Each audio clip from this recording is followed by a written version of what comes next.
What's up YouTube? It's your boy Anime Princess, and today I'm going to teach you guys how to gear your aspirational ARCHMAGE Spark character. By the end of this video, you will have 3 distinct path building files to choose from. The first one is built around a Mageblood, and this is my current character, which I'm using to try and push level 100. So this Mageblood build is extremely defensive. We're able to do stuff like Simulacrum 30s, as well as super juiced altars with permanent deli as well as beyond without dying. The second one is going to be teched around a Headhunter belt. I think this is probably even better for mapping. It's still going to be extremely defensive and you're going to have a lot more damage since we have the Headhunter belt to cover a lot of the defenses and mapping. It's probably going to be slightly worse for uber bossing and simulacrums, but it's still going to have the power to do everything in the game. The last tree is going to be slightly cheaper since we're not going to make use of a Mageblood or a Headhunter, but you're going to see how to make an aspirational Spark character without relying on any of these expensive belts. Now, if you guys have been watching my stream for the past week and a half, you will have noticed my gear is constantly being swapped back and forth. It's pretty hard to follow even what I'm currently doing. We have tried stuff like Clarity, Sublime Visions to get a very powerful singular aura. I've used stuff like Doppelgangers, Lightning Coil, Reptile Lore Weave, 3 very good body armors. In this video, I hope to leave you guys with a better understanding of why I was using each separate body armor, as you're going to see the setups where they really shine. Since ARCHMAGE Spark is so flexible, these 3 path of buildings are only meant as guidelines. You don't need to follow them to a T. They're mostly here to help you make a sensible character built around these build-defining uniques. These are also not the final form of your ARCHMAGE character. You can definitely push these way past what I'm showing you with more and more investment. But I would say this is a pretty good goal for most players in the league to reach. The first variation I want to cover is the Mageblood path of building. This is my actual in-game character right now, and I'm hitting for roughly 11 million in a wide open area with no extra hits. And if we do a more optimal layout, such as Foundry, where all the monsters are jammed into tiny little rooms, we hit for the maximum DPS of 55 million. As for our defenses, when we have Arcane Cloak and everything up, the Fizz max hit is 50,000, LA max hits 95,000, Chaos max hit is 70,000, and even without all these buffs, it is still going to be high enough to keep us alive through almost anything. Now, to go over what we're doing right now, these flasks are set up for really juiced T16 farming strats. I'm currently running my T17 Map Drop farming strategy, and this video goes over an easier strat than what we're doing. If you look in the pinned comments, there is an Atlas tree for permanent deli with beyond, and it's just like mega juiced with searing or with Eater Worlds altars. And these flasks are specifically for that. So we're gonna use a granite flask with increased armor. We only have 11,000 armor, but I do think this is worthwhile because we're shifting so much of our fizz damage onto lightning, and then with the topaz flask, that's even reducing that fizz damage further. So even an 11,000 armor value, it's going to do some work on the remaining portion of physical damage that's coming through this defense. As for the rest of the flask suffixes, I'm going for critical strike chance. We do want to get 100% critical strike capped with this build because our Forbidden Flame and Flesh allows us to ignore enemy resistances as long as we hit a crit. We're also going for stun immunity on the flask and curse immunity on the flasks. There was a nerf to Mageblood this league where you can no longer roll attack speed or cast speed as a suffix, so I believe these are the 4 best ones for this current defensive setup. As for the altars, the one altar I would recommend you staying away from is the fizz damage reduction one. Since ARCHMAGE in general has a weakness to fizz hits, again, we are teching into this with the Lightning Coil as well as the Topaz Flask and Granite Flask. You probably will be able to survive if you get that fizz reduction altar, but it's the scariest one, so I would recommend avoiding it just to be safe. Also, in T16 maps, I do take out my Blood Rage gem because there is an altar that gives you reduced defenses per frenzy charge, and this is how I generate frenzy charges. This is up to you. If you want to be super safe, you take this out. Otherwise, you'll probably be fine. Just you can opt to not take that altar. Otherwise, we are built to have a lot of extra cold and lightning res, which means we can take the minus resistance. We can take like literally any other altar and we should be good to go. Now for simulacrums, they have a lot of penetration. So I would actually recommend getting triple Ellie flasks in that situation. So when we're running the new simulacrums, the wave 15 simulacrums, I would go still with curse immunity and stun immunity, but now we're losing the onslaught.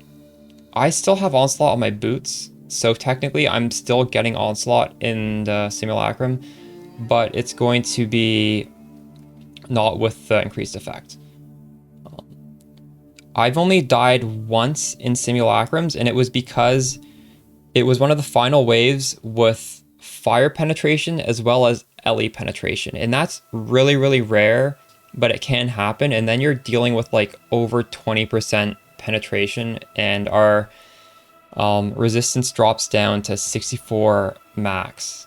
So if you do want to level to 100 through simulacrum, that would be the one combo of mods that can kill us. Just be aware of that. Specifically for simulacrum, but it's also honestly, we just have it built into the build. You want to have 100% reduced extra damage from critical strikes. So you can get that as a corruption on the lightning coil. And we are teching into 30% reduced on the passive tree and using 4 tattoo of the Rongo Kurai turtle. So we are completely immune to crits, and that's most important for simulacrum. Yeah, for simulacrum, I would use the Blood Rage for the extra damage. I think it's worth it. Now moving on to T17 maps and also possibly Uber bosses. Well, okay, first of all, if you're doing Uber bosses, you can maybe get these max res flasks if this particular boss does the LE damage. One thing you should be doing for Uber bosses is swapping off the Death Rush, because this is a mapping ring. And what I'd recommend doing is I would just use the trade for these items feature in Path to Building. I haven't used it for a while. I don't think it's set up properly. We used to do no session mode, click like find best DPS for the ring, and it's probably going to link you something that someone made through the Lake of Calandra mechanic. So for me, I just have like double cast speed, double crit multi. It's a ton of damage. I'm also getting a lot of mana on it. Realistically, I like Death Rush for any situation where you're going to get the adrenaline buff, but again, for Uber bosses, you can just do that tech swap right there. And for T17 maps, I like to use Replical Lore Weave. Replical Lore Weave is going to cap your max res at 72, so there's no use using any of the max res flasks. So you could take your pick on what to sub in for the last one. I'm using a quartz to get phasing and a little bit of spell suppress, but it's not really that powerful. You could put in literally anything, maybe a jade flask even. The reason why I like Replical Lore Weave for T17s is it allows us to do a lot of modifiers. It allows us to do minus maximum resistances. And if you get the corruption, 50% reduced extra damage from critical strikes, again, that is another pretty terrible mod on T17s. So that would be the swap we'd make. We'd put that on and we'd take off the Topaz flask for a flask of your choice. As for T17 map mods you should skip, I have made a search here for the mods I avoid. I don't like the reduced action speed for every time you cast. That makes it unplayable. Union of Souls makes the map like exponentially harder. It's just not worth running.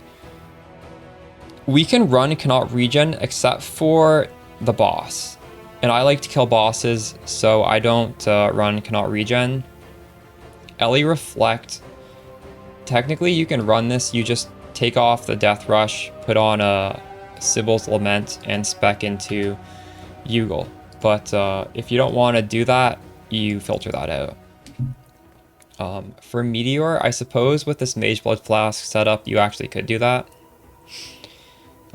Monsters take reduced extra damage from critical strikes. That's going to cut your damage by like 75%. It is so terrible. Do not run this. And Penetration is very scary. It's the minus max res that we can do. So these are the mods I recommend not running. Otherwise, you should be fine. Maybe if you do find some others that are a little dicey, you can just add them to that list. Now we're going to speed through the rest of this gear because most of it has already been deep dived in previous videos, and you should be going back and watching all those videos regardless. For the Widowhail, we are using Corruption, Faster Projectiles. That is the best Corruption. It gives you 60% increased projectile speed. The Widowhail in general multiplies everything on your quiver by 3.5 times.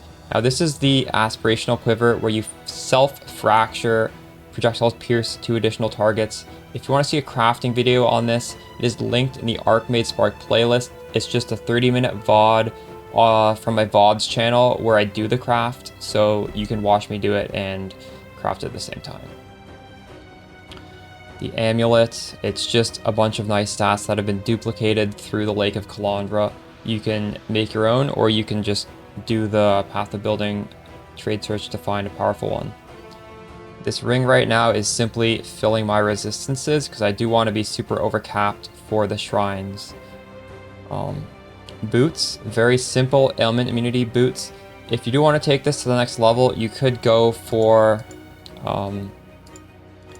some nice tailwind boots. These boots have, you know, like the T0 tailwind and also the T0 onslaught. The third suffix is going to increase our shock. I'm not even wearing these right now. I need to somehow fix the prefixes to add mana. Also, I just want to have all this resistances to hit 100, so I'm not really thinking about putting that on right now, but that would be the upgrade there. Mageblood, I do value a high dexterity roll. I can't even keep my mark level 20 at the moment because I don't have enough dex. So getting as much dex as possible in the Mageblood is pretty nice. The gloves I'm using are Callista's Grace with Spell Crit. This is just to help crit cap. Once we're able to somehow finesse enough crit elsewhere, we could drop this for Soul Ascension gloves. Soul Ascension gloves are particularly good at Uber bosses and T17 maps because you ramp Soul Eater stacks all the way up to 55, which will give you 275% increased cast speed, which is a massive damage boost. If you're not doing either of those content though, you probably won't be able to maintain the Soul Eater stacks, and Callista's Grace is just a really powerful option because, again, crit capping also gives us full ignoring enemy resistances no matter what with her Forbidden Flame and Flesh. Death Rush is my favorite ring slot item. It gives us Adrenaline, which is 100% increased damage, 25% cast speed, gives us movement speed, it gives us PDR. Life on kill is also quite nice. The helmet slot is Ravenous Passion. Mine has a lightning damage leech as life corruption. You do need to have lightning damage leech as life on this build. The easiest way to get that is on a Glorious Vanity. You know, there's a pathing node right here. You could just get Revitalizing Lightning, which gives you lightning leech. And you also have the option to get it right here, if possible, because the mastery is really good. The caster mastery, there's quite a few good options there. So that's where I would be searching for lightning leech if you can't get it on the helmet. Ravenous Passion, to use this, you would just use, well, in our automation setup, I have Arcane Cloak as well as Berserk. The Berserk is what's making Ravenous Passion give us the 30% more damage boost. Alright, so yeah, that is the gear on the character. As for our gems, Glorious Vanity in the name of Doriani. I do explain this in the previous video why Corrupted Soul is so important, so I'm not going to go over that. You can just look at the endgame build guide to get the summary of why this is absolutely mandatory. There is Forbidden Flame and Flesh for Inevitable Judgment, as we've mentioned a few times already. If you cannot get this Forbidden Flame and Forbidden Flesh, you need to use Anathema, and you need to have the Arcanist brand plus your Mark, Conductivity, LE Weakness, and Punishment. You need to have that set up, or else you're not going to do very much damage. So it's one or the other, never both. I do have a Watcher's Eye in here. And Storm Shroud goes with the Element Immunity boots. I forgot if I mentioned it, but I do have a crafting guide on how to make Element Immunity boots in the Spark playlist on the channel, and that's very cheap to do. The final combo of jewels is Unnatural Instinct with Light of Meaning that gives us increased lightning damage. Now Spark scales really well with cast speed, projectile speed, crit multi, crit chance, and we are getting a lot of all of those, although this build doesn't have a good way to get spell damage or just like increased damage in general. So this is giving us a ton of that, which is very high value, and it boosts our damage. It just skyrockets our damage, because you do want to have a lot of all of these stats I've listed, and this is the one a little hard to get. And that combos well with the Natural Instinct, because all of these nodes in the middle of the Venn diagram are going to be giving us a boost, even though they're not allocated. Now for my Natural Instinct, I do have Corrupted Blood immunity on it, because it's just hard to justify a life flask when you're using Mageblood. Overall, I think the Mageblood setup is extremely reliable in its defensiveness, and it would be a good way to hit level 100. But I actually wanted to play with a Headhunter, because I think Headhunter works best with Replica Loreweave, and then I'd just be able to leave the Loreweave on for any content the entire game. I'd never have to make this body armor swap. I would never have to do flask swaps or anything. I actually dropped the Mageblood in a Simulacrum. I have a YouTube short on that epic moment. So that's why we're running on Mageblood right now. But let's go over the Headhunter POB that I was planning to use before I got extremely lucky with this drop. Moving on to the Headhunter setup, you are going to notice a slightly lower Fizz max hit. And this is fine. It's mostly due to the fact that Replica Loreweave does not give us Fizz mitigation. You're going to be running around with Headhunter buffs, so you're likely not going to get killed by anything. That's going to make us a lot stronger than our stats show. If you are worried about this, I would swap to a Doppelganger Guise. If you use this body armor, you just stay on the defensive, the sane part of it all the time. And yeah, you're going to be much tankier. Replica Loreweave lets you do minus max res maps, so you don't have to reroll as many maps, and it just gives you so much good stats. It also helps cap the crit chance. And in this setup, we are running Soul Ascension. You could run Soul Ascension on the Mageblood as well. It's just a little bit easier as an auto include for Headhunter, because Headhunter will allow you to crit cap even if you're not naturally crit cap. There are a few monster modifiers that when you steal it, you will get a lot of crit. Soul Ascension lets us go all the way up to 55 Soul Eater stacks, which is best done in T17 maps as well as Uber bosses. For the flask setup here, Bottled Faith, pretty mandatory. I like Quicksilver. We want some crit chance on the suffix, and Diamond Flask, reduced effect of curses as well. And the reduced effect of curses will be combined with the Consecrated Ground from Bottled Faith to give us full curse immunity, assuming these are both up at the same time. The Oriath End Flask is a bit of a flex slot. You do not need this. Headhunter is going to give you so much extra resistances from the monster mods you're stealing. You will be able to take the minus res altars even without an Oriath End, but I mean, this is not a bad flask, so I just put it in there. And the final flask is just for Corrupted Blood and Bleeding. And as for the passive tree, the main difference is you're probably going to want to stay on Alira for the 15 all res, since we're dropping the belt slot for Headhunter, which provides no resistances. We are also going to need stun immunity, which we're getting on the Mageblood flask, so we will be staying with Unwavering Stance. Otherwise, I don't really think there's much to talk about here. So we can move on to the final tree, which would be without a Headhunter or a Mageblood. Okay, this final tree is a snapshot of my actual character as it was farming up the currency with the intention of buying a Headhunter.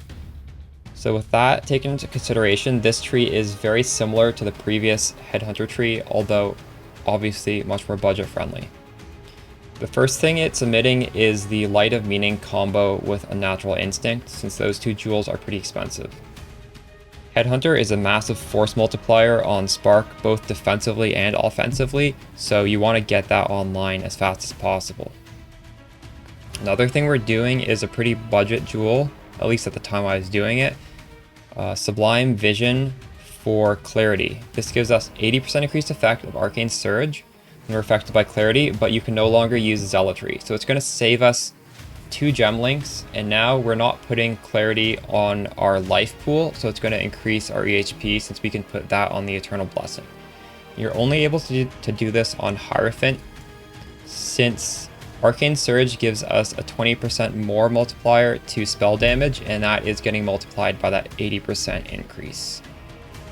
You might lose a little bit of damage dropping the Zealotry, but you are trading it for a lot more mana regen as well as the EHP pool. I think it's pretty good tech. As for the rest of this character, obviously there's no Soul Ascension gloves since it's we're not going to be crit capped without these, not even close. And the rest of the gear is pretty similar. I guess to wrap up this video, I just want to quickly go over the regex for rolling maps. So we're going to make it on this website called poe.re. And for all the builds, I don't like to run Ellie Reflect, even though you can tech into it with Sibyl's Lament and Yugal. It's just kind of annoying to do.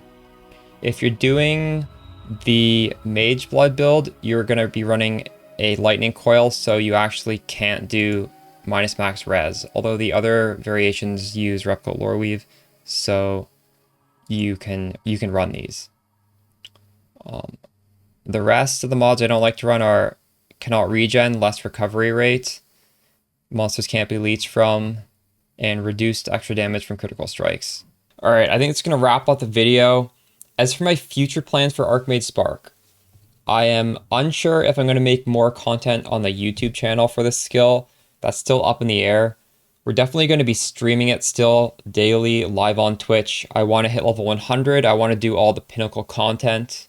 Still a lot of stuff we want to do. And then eventually, after all that's done, I'm going to move on to Warden Spark.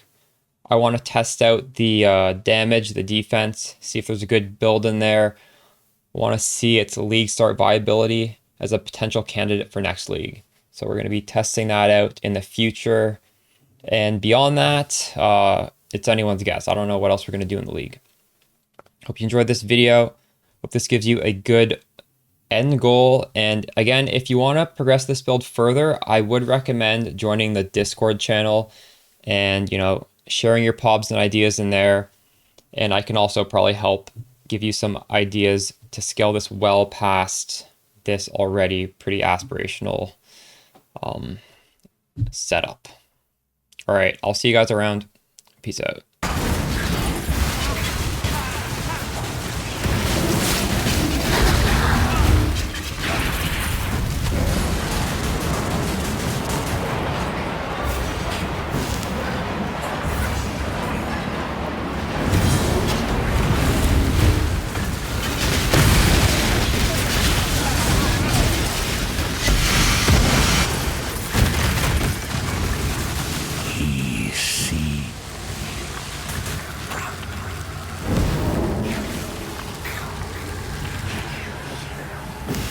Choose.